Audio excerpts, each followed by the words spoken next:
तो आइए हम लोग आज शुरुआत करते हैं अपना माइक्रोबायोलॉजी। तो माइक्रोबायोलॉजी के अंतर्गत हम लोग आज देखने वाले हैं आइडेंटिफिकेशन ऑफ बैक्टीरिया। ठीक है, आइडेंटिफिकेशन ऑफ बैक्टीरिया कि बैक्टीरिया का पहचान हम कैसे कर सकते हैं, उनका कैरेक्टर क्या है, उनका नेचर क्या है, ये सारा चीज़ उनका लाइफ साइकिल लाइफ स्टाइल देख के हम लोग उसको पहचानने सीखेंगे। हमने पहले कक्षाओं में पढ़ चुके हैं कि बैक्टीरिया क्या है, बैक्टीरिया की मार्फोलॉजी क्या है, कितने टाइप्स के मार्फोलॉजी है उनके। ठीक है, तो उसी में हम लोग कोकस, एक जो राउंड शेप का बैक्टीरिया होता है, उसके बारे में आज स्टडी करेंगे, जिसमें हम लोग माइक्रोकोकाई देखने वाले हैं, मतलब माइक्रोकोकस। ठीक है, तो आइए स्टार्ट करते हैं। माइक्रोकोकाई मतलब, माइक्रो का मतलब होता है सूक्ष्म या छोटा, स्मॉल। और कोकस कौन से शेप का होता है? कोकस बैक्टीरिया राउंड शेप का होता है। ठीक है, ये राउंड शेप का होता है। क्लियर? तो हम लोग कौन सा बैक्टीरिया के बारे में जानेंगे? माइक्रोकोकस मतलब एकदम छोटे साइज के कोकस बैक्टीरिया के बारे में स्टडी करने वाले हैं। ठीक है, तो आइए स्टार्ट करते हैं। First point, micrococcus is a genus of bacteria in the micrococcaceae family. मतलब माइक्रोकोकस जीवाणुओं का एक वंश है। ठीक है, जो माइक्रोकोकेसी कुल के अंतर्गत आता है। ठीक है, क्लियर? माइक्रोकोकेसी क्या है? एक कुल है, मतलब एक फैमिली है। उस फैमिली के अंतर्गत आता है माइक्रोकोकस, जो कि माइक्रोकोकस बैक्टीरिया का एक जीनस है, वंश है। ठीक है, क्लियर? अब आगे बढ़ते हैं। Micrococcus are free living in the environments. Micrococcus are free living in the environments including water, dust and soil. ठीक है, माइक्रोकोकस बैक्टीरिया जो होते हैं वो जल में, धूल में और मिट्टी सहित इस पूरे वातावरण में स्वतंत्र रूप से रहते हैं। मतलब ये एकदम फ्री लिविंग ऑर्गेनिज्म है। ठीक है, एकदम मुक्त स्वतंत्र तरीके से ये अपना हैबिटेट, इनका कोई मैटर नहीं करता, ना ही इनके लिए कोई टेम्परेचर मैटर करता है, ना ही कोई कंडीशन मैटर नहीं करते हैं। एकदम स्वतंत्र रूप से रहने वाले बैक्टीरिया होते हैं। ठीक है, क्लियर? आगे बढ़ते हैं फिर। अब देखते हैं इस नेक्स्ट पॉइंट को। क्लियर? तो यहाँ देखिए इस पॉइंट पे कि Micrococcus are gram positive and catalase positive bacteria which are spherical. मतलब जो माइक्रोकोकस जीवाणु होते हैं वो ग्राम पॉजिटिव और कैटेलेज पॉजिटिव जीवाणु हैं। और ये जीवाणु क्या होते हैं? गोलाकार, राउंड शेप के होते हैं। क्यों? क्योंकि ये कोकस टाइप के बैक्टीरिया हैं, और कोकस बैक्टीरिया का शेप क्या होता है? Round shape, spherical. ठीक है, अब यहाँ बोल रहा है ये ग्राम पॉजिटिव और कैटेलेज पॉजिटिव बैक्टीरिया होते हैं, बोल रहा है। ठीक है, तो मैं यहाँ बता दूँ, ग्राम पॉजिटिव एक साइंटिस्ट थे, हेंस क्रिश्चियन ग्राम। ठीक है, जिन्होंने ग्राम स्टेनिंग का डिस्कवर किया था। तो उनके ग्राम स्टेनिंग के अकॉर्डिंग अगर देखें तो वे बैक्टीरिया जिनको ग्राम स्टेनिंग से स्टेन किया जाए और स्टेनिंग करने के बाद जब वॉश कर दिया जाए एल्कोहल से, उसके बावजूद भी अगर ब्लू कलर ऑब्जर्व किए रहते हैं तो वो बैक्टीरिया क्या कहलाते हैं? Gram positive.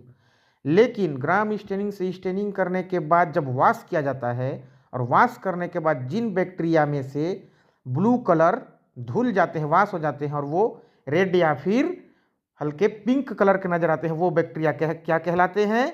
Gram negative. ठीक है, तो माइक्रोकोकस बैक्टीरिया क्या है? Gram positive. ये आपने पिछली क्लास में स्टडी किया होगा लास्ट ईयर में, तो मैं ज़्यादा ग्राम स्टेनिंग और क्रिश्चियन ग्राम के बारे में ज़्यादा यहाँ पे डिटेल में नहीं जाऊँगा, हम लोग अपने टॉपिक से नहीं तो भटक जा सकते हैं। ठीक है, और कैटलेज पॉजिटिव बैक्टीरिया वो बैक्टीरिया होते हैं जो बैक्टीरिया कैटलेज एंजाइम का प्रोडक्शन करते हैं, उत्पादन करते हैं। ठीक है, और यह एंजाइम, कैटलेज एंजाइम, हाइड्रोजन पराऑक्साइड को वाटर एंड ऑक्सीजन गैस में ब्रेक डाउन कर देता है। ठीक है, क्लियर? कैटलेज पॉजिटिव बैक्टीरिया क्या होते हैं? वे बैक्टीरिया जो कैटलेज एंजाइम का उत्पादन करते हैं। ग्राम पॉजिटिव बैक्टीरिया वो होते हैं जो हेंस क्रिश्चियन ग्राम द्वारा बनाए गए ग्राम स्टेनिंग से ब्लू कलर में रंगीन हो जाते हैं, ठीक है, क्लियर, ओके। अब नेक्स्ट पॉइंट पे आगे बढ़ते हैं। दे में appear in irregular clusters, group of 4 और of 8। मतलब जो माइक्रोकोकस बैक्टीरिया होते हैं वो हमेशा अनियमित ग्रुप में या अनियमित गुच्छों में नजर आते हैं। मतलब इनका जो समूह होता है या इनका जो गुच्छा होता है वो एक समान नहीं होता है, अनियमित होता है। अगर माइक्रोस्कोपिक हम लोग देखें इनको, माइक्रोस्कोप में जब ऑब्जर्वेशन करते हैं तो उस समय हमको देखने को मिलेगा कि अलग अलग ग्रुप में नजर आएंगे, एक समान ग्रुप नहीं नजर आएगा। देखिए यहाँ पे एग्जाम्पल में भी दिख रहा है।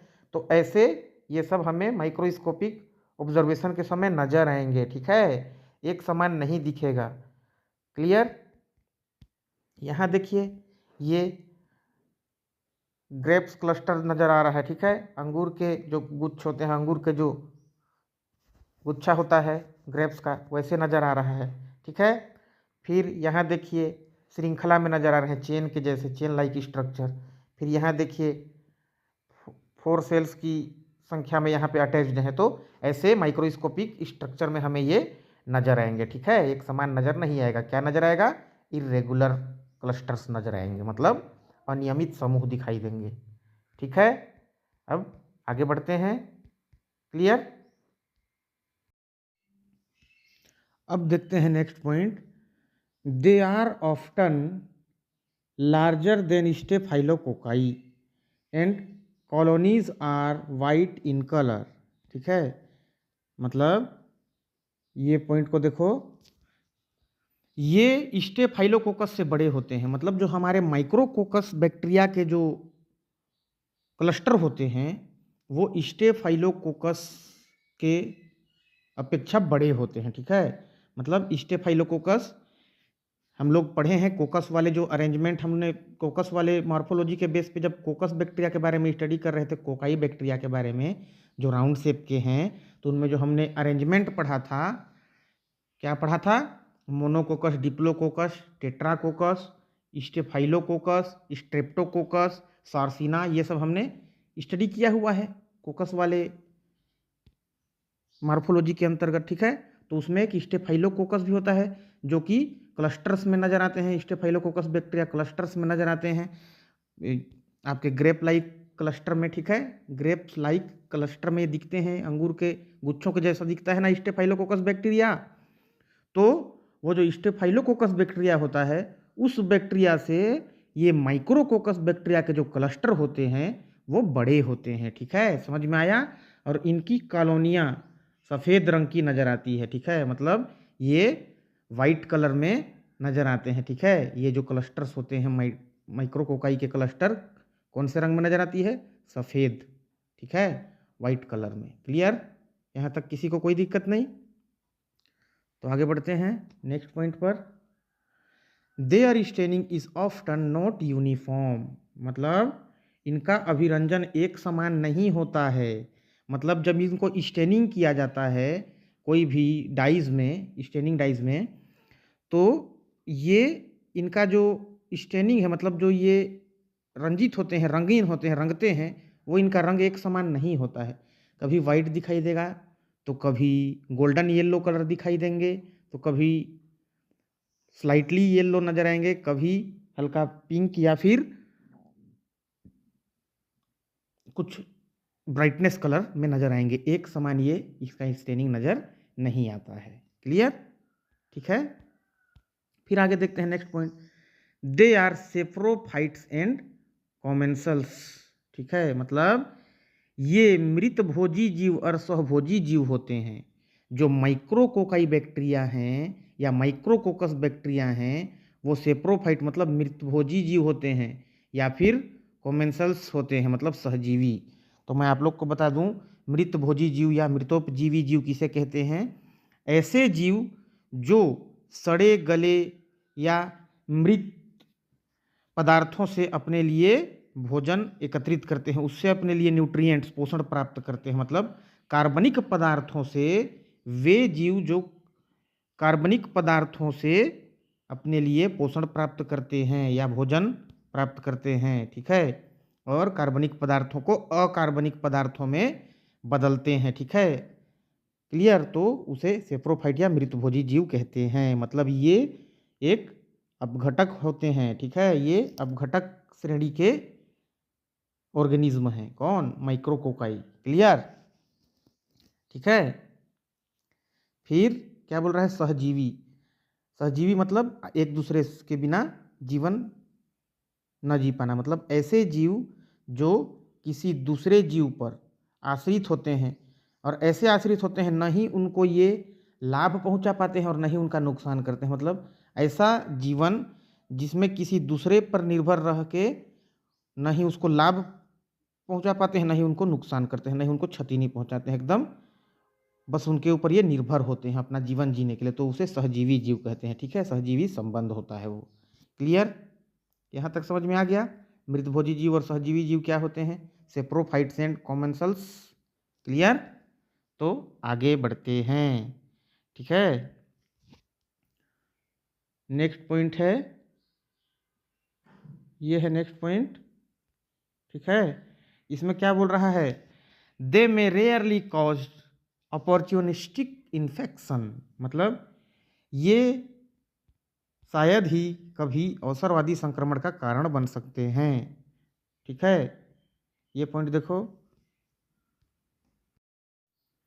देखिए इस पॉइंट में, दे मे रेयरली कॉज अपॉर्चुनिस्टिक इन्फेक्शन। मतलब ये शायद ही कभी या कभी कभी ये अवसरवादी संक्रमण का कारण बन सकते हैं। मतलब अपॉर्चुनिस्टिक इन्फेक्शन का कारण बनते हैं, नहीं के बराबर। ठीक है, मतलब ये माइक्रोकोकाई जो बैक्टीरिया होते हैं वो इन्फेक्शन का कारण बहुत रेयरली होते हैं, मतलब बहुत कम, नहीं के बराबर। ये उन जैसे लोगों में इन्फेक्शन करते हैं जिनका इम्यून सिस्टम, मतलब प्रतिरक्षा तंत्र, प्रतिरक्षा प्रणाली कमज़ोर होता है, उनमें ये अपना संक्रमण कर सकते हैं। स्वस्थ प्रतिरक्षा प्रणाली वाले लोगों में ये संक्रमण नहीं कर पाते हैं। ठीक है, क्योंकि उनका इम्यून सिस्टम, प्रतिरक्षा तंत्र एकदम मजबूत होता है, रोगों से लड़ने की क्षमता होती है। ठीक है, और ये जो कमज़ोर प्रतिरक्षा तंत्र वाले लोग हैं, कमज़ोर प्रतिरक्षा प्रणाली वाले, वीक इम्यून सिस्टम वाले, उनमें ये संक्रमण इन्फेक्शन कर सकते हैं। जैसे कि इनके कुछ नॉर्मल इन्फेक्शन होते हैं, तो वो नॉर्मल इन्फेक्शन वगैरह जो कि आगे पेज में हम लोग जानने वाले हैं कि अपॉर्चुनिस्टिक इन्फेक्शन क्या होता है। अपॉर्चुनिस्टिक इन्फेक्शन वो इन्फेक्शन होती है जो कि कमज़ोर प्रतिरक्षा प्रणाली वाले लोगों में इन्फेक्शन होता है माइक्रोकोकाई के द्वारा। ठीक है, हेल्दी इम्यून सिस्टम वालों में इसका कोई असर नहीं होता है, लेकिन जो कमज़ोर प्रतिरक्षा तंत्र वाले मनुष्य होते हैं उनमें होता है, और बार बार होता है। अर्थात ऐसे संक्रमण जो बार बार कमज़ोर प्रतिरक्षा प्रणाली वाले लोगों में हो, तो उस इन्फेक्शन को हम लोग अवसरवादी संक्रमण के नाम से जानते हैं, या फिर अपॉर्चुनिस्टिक इन्फेक्शन कहते हैं। क्लियर, आगे बढ़ते हैं नेक्स्ट पेज पे। अब यहाँ देखिए next point, they are catalase positive and coagulase negative bacteria. ठीक है, they are catalase positive and coagulase negative bacteria. ठीक है, मतलब माइक्रोकोकाई किस प्रकार का बैक्टीरिया है? माइक्रोकोकाई ग्राम पॉजिटिव बैक्टीरिया है, आगे पढ़े थे फर्स्ट सेकंड पेज में। माइक्रोकोकाई ग्राम पॉजिटिव बैक्टीरिया है, कैटलेज पॉजिटिव बैक्टीरिया है, और कोगुलेज नेगेटिव बैक्टीरिया है माइक्रोकोकाई। ठीक है, तो हमने आगे जान चुका था कि ग्राम पॉजिटिव बैक्टीरिया किसे कहते हैं, कैटलेज पॉजिटिव बैक्टीरिया किसे कहते हैं। अगर आपका मेमोराइजेशन पीछे हो गया होगा तो वापस रिवर्स करके वीडियो में देख सकते हैं कि ग्राम पॉजिटिव बैक्टीरिया किसे कहते हैं, कैटलेज पॉजिटिव बैक्टीरिया किसे कहते हैं। अभी मैं बताऊंगा कोगुलेज नेगेटिव बैक्टीरिया किसे कहते हैं। ठीक है, तो यहाँ देखिए, कोगुलेज नेगेटिव बैक्टीरिया ऐसे बैक्टीरिया होते हैं जिनमें कोगुलेज एंजाइम की कमी होती है। मतलब जो बैक्टीरिया कोगुलेज एंजाइम का प्रोडक्शन नहीं कर पाता है, उनमें इस एंजाइम की कमी होती है, उन बैक्टीरियाओं को हम लोग कोगुलेज नेगेटिव बैक्टीरिया कहते हैं। ठीक है, ये कोगुलेज एंजाइम का काम क्या होता है? कोगुलेज एंजाइम हमारे ब्लड में क्लोटिंग करने का काम करता है, हमारे रक्त में थक्का जमाने का काम करता है, ठीक है। हमारे ब्लड में क्लोटिंग बनाने के लिए जिम्मेदार होता है कौन? कोगुलेज एंजाइम। जबकि इन बैक्टीरियाओं में कोगुलेज एंजाइम की कमी होती है, ठीक है। किन बैक्टीरियाओं में? कोगुलेज नेगेटिव बैक्टीरियाओं में, ठीक है। तो उन्हें कोगुलेज नेगेटिव बैक्टीरिया कहते हैं। क्लियर? ओके। मतलब ये बैक्टीरिया हमारे बॉडी में क्लोटिंग नहीं कर सकता, हमारे ब्लड क्लोटिंग के लिए ये बैक्टीरिया हेल्पफुल नहीं है। क्लियर? करेक्ट? आगे बढ़ें, ठीक है। और फिर कैटलेज एंजाइम बैक्टीरिया तो आपने जान ही गया है। यहाँ देखिए मैंने साफ साफ आपको दिखा दिया है कि कैटलेज पॉजिटिव बैक्टीरिया क्या होते हैं, ठीक है। आगे बढ़ते हैं। अब यहाँ देखते हैं नेक्स्ट पॉइंट, ये वाला। Micrococcus can be differentiated from staphylococcus by Hugh Leifson oxidation fermentation test in which micrococcus show oxidative and staphylococcus show fermentative breakdown of carbohydrate। मतलब इसका मतलब ये बोल रहा है कि ह्यूग लिप्सन ऑक्सीकरण किण्वन परीक्षण द्वारा माइक्रोकोकस को स्टेफाइलोकोकस से अलग किया जा सकता है। तो कैसे में अलग किया जा सकता है, इसको जानने से पहले मैं आप सभी को बताता हूँ कि देखो, स्टेफाइलोकोकस बैक्टीरिया भी क्या होता है?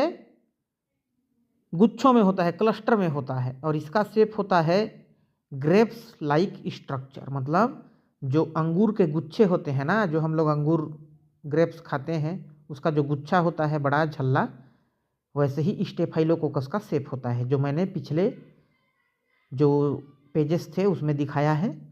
तो वैसे स्टेफाइलोकोकस बैक्टीरिया का स्ट्रक्चर होता है, ठीक है। और वैसे ही जो माइक्रोकोकस बैक्टीरिया होते हैं, उनके जो क्लस्टर होते हैं वो स्टेफाइलोकोकस स्ट्रक्चर में भी होते हैं, चेन लाइक भी होते हैं, और टेट्रा मतलब 4 बैक्टीरियल सेल के रूप में भी होते हैं, ठीक है। तो यहाँ बोल रहा है जो स्टेफाइलोकोकस बैक्टीरिया होता है और जो अपना माइक्रोकोकस बैक्टीरिया होता है, जिसके बारे में हम लोग अभी स्टडी कर रहे हैं, तो ये माइक्रोकोकस जो बैक्टीरिया है उनका जो विभेदीकरण है, मतलब अलग जो लक्षण है, वो स्टेफाइलोकोकस से अलग होता है। तो कैसे में होता है उसको जानने के लिए हम लोग देखेंगे ह्यूग लिप्सन ऑक्सीकरण किण्वन परीक्षण, मतलब ह्यूग लिप्सन ऑक्सीडेशन फर्मेंटेशन टेस्ट को देखेंगे, ठीक है। तो उसको देखने के लिए यहाँ नीचे जो रीजन दिखा रहा है, कारण, इसको पढ़ते हैं, ठीक है। तो आइए देखते हैं। फर्स्ट नंबर, माइक्रोकोकस द्वारा कार्बोहाइड्रेट शुगर भी होता है, मतलब शर्करा, ठीक है। सबसे सिंपल कार्बोहाइड्रेट क्या होता है? शुगर, मतलब शर्करा, शक्कर, मीठे वाले चीज, ठीक है। तो यहाँ क्या बोल रहा है? माइक्रोकोकस द्वारा कार्बोहाइड्रेट मीन्स शुगर का विखंडन मतलब ब्रेकडाउन ऑक्सीकरण प्रक्रिया से होता है, मतलब ऑक्सीडेशन प्रोसेस के द्वारा जो अपना कार्बोहाइड्रेट है उसका ऑक्सीडेशन होता है। किसके द्वारा? माइक्रोकोकस के द्वारा। जबकि नीचे क्या बोल रहा है? जबकि स्टेफाइलोकोकस द्वारा कार्बोहाइड्रेट का ब्रेकडाउन किण्वन मतलब फर्मेंटेशन प्रोसेस के द्वारा होता है। तो यही जो है दोनों में डिफरेंशिएशन लेके आता है। जब कभी हम लोग देखेंगे स्टेफाइलोकोकस द्वारा कार्बोहाइड्रेट का जो ब्रेकडाउन है वो किसके द्वारा होता है? फर्मेंटेशन प्रोसेस के द्वारा, मतलब किण्वन द्वारा। अब मैं आप लोग को बताने वाला हूँ ऑक्सीडेशन क्या है और फर्मेंटेशन क्या है। तो ऑक्सीडेशन ऐसा प्रोसेस है जिसमें ऑक्सीजन की आवश्यकता होती है और जो कॉम्प्लेक्स ऑर्गेनिक मटेरियल्स होते हैं उसको सिंपल ऑर्गेनिक मटेरियल में, मतलब जटिल कार्बनिक पदार्थों को सरल कार्बनिक पदार्थों में या यौगिकों में तोड़ना या विखंडित करना या ब्रेकडाउन करने का प्रोसेस ऑक्सीडेशन होता है, ठीक है। और फर्मेंटेशन क्या है?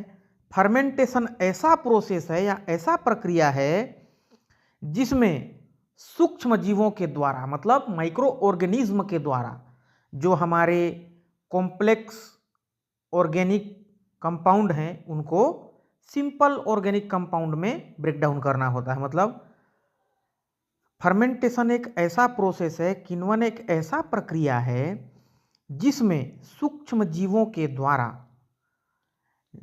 जटिल कार्बनिक यौगिकों को सरल कार्बनिक यौगिकों में विखंडित किया जाता है। उस प्रक्रिया को किण्वन कहते हैं। जैसे कि उदाहरण के लिए किण्वन प्रक्रिया के द्वारा बियर वगैरह का निर्माण किया जाता है। ठीक है, तो वही है।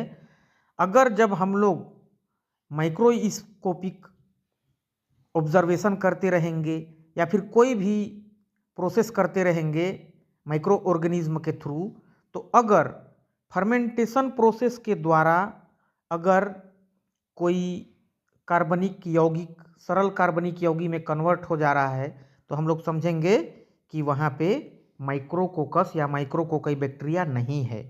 अगर ऑक्सीडेशन प्रक्रिया के द्वारा ये होता है, ऑक्सीडेशन प्रक्रिया के द्वारा, तो हम लोग ऑटोमेटिक जान जाएंगे कि माइक्रोकोकस बैक्टीरिया की प्रेजेंटेशन के चलते ऑक्सीडेशन का प्रोसेस हो रहा है। ठीक है, तो ये डिफ्रेंसिएशन स्टेफाइलोकोकस से अपना माइक्रोकोकस को अलग करता है, इसी गुण के चलते, इसी विशेषता के चलते। ठीक है, तो यहाँ तक क्लियर। तो दोनों का शेप एक होते हुए भी, माइक्रोस्कोपिक शेप या माइक्रोस्कोपिक स्ट्रक्चर एक होते हुए भी, अगर जो प्रोसेस है ऑक्सीडेशन का और फर्मेंटेशन का ये अलग अलग होता है, तो हम लोग यहाँ पे डिफ्रेंशिएटेड कर सकते हैं कि अगर ऑक्सीडेशन प्रक्रिया के द्वारा हुआ तो हम लोग जानेंगे कि माइक्रोकोकस है, और फर्मेंटेशन के द्वारा हुआ तो हम लोग जानेंगे स्टेफाइलोकोकस है, अगर कोकस मार्फोलॉजिकल बैक्टीरिया के चलते हुआ तो। ठीक है, तो आगे बढ़ते हैं। क्लियर।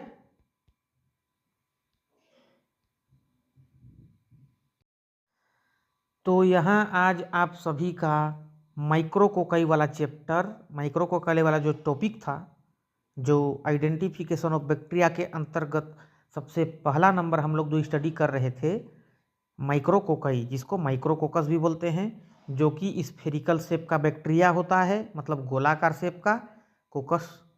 तो उसी कोकस अरेंजमेंट बैक्टीरिया के अंतर्गत हम लोग माइक्रोकोकाई के बारे में आज स्टडी किए। तो मैंने आपको पिछले कुछ पेजों में अपॉर्चुनिस्टिक इन्फेक्शन के बारे में बोला था, जिक्र भी किया था।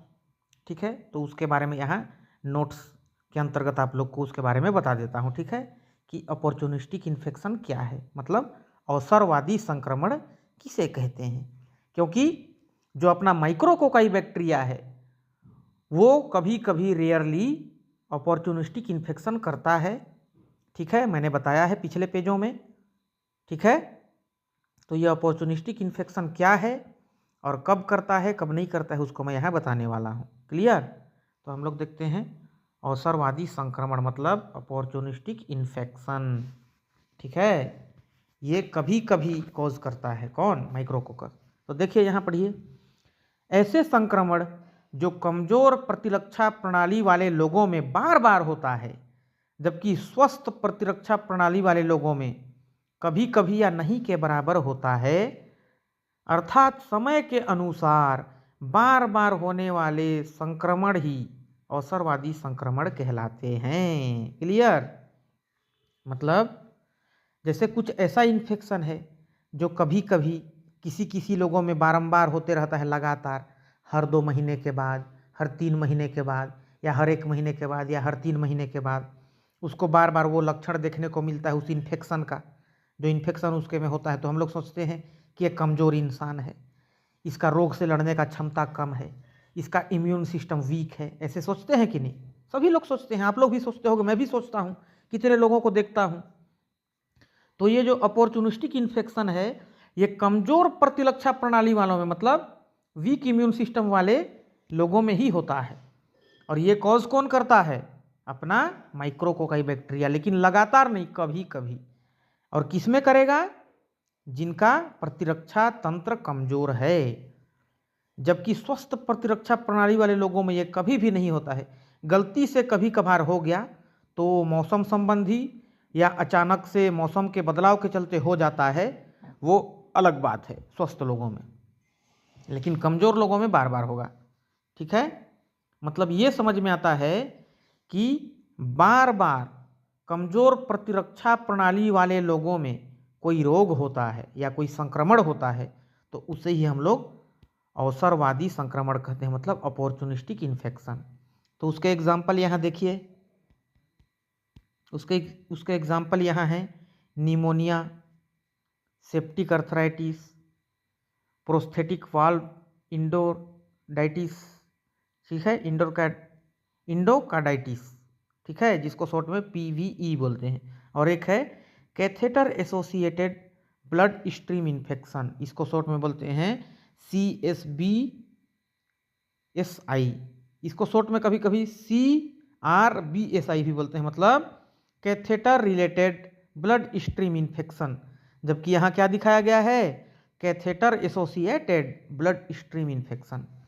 तो अपना जो माइक्रोकोकाई है, तो माइक्रोकोकाई का सबसे बेस्ट या सबसे कॉमन अपॉर्चुनिस्टिक इन्फेक्शन क्या है, D नंबर, ये वाला catheter associated blood stream infection, यही सबसे ज़्यादा देखा गया है माइक्रोकोकाई बैक्टीरिया के चलते इन्फेक्शन होने में।